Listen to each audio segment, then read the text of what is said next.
দেশকে ভালোবাসা অর্থাৎ দেশের মানুষকে সব ভেদাভেদের ঊর্ধ্বে গিয়ে অকৃত্রিমভাবে ভালোবাসা। 1890 সাল থেকে রবীন্দ্রনাথ গ্রাম বাংলার সাথে প্রাণীর সম্পর্কে সম্পর্কিত হতে শুরু করেন।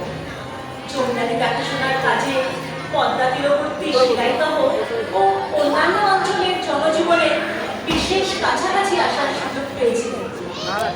স্বদেশী গানে পথকবি বাউলদের সুর প্রভাব যেন যথার্থই গানগুলিকে গণসঙ্গীত করে তুলেছে। জাতি ধর্ম নির্বিশেষে তিনি বাঙালি ভাই বোনেদের এক করার কথা বলেছেন। প্রাণের ঠাকুর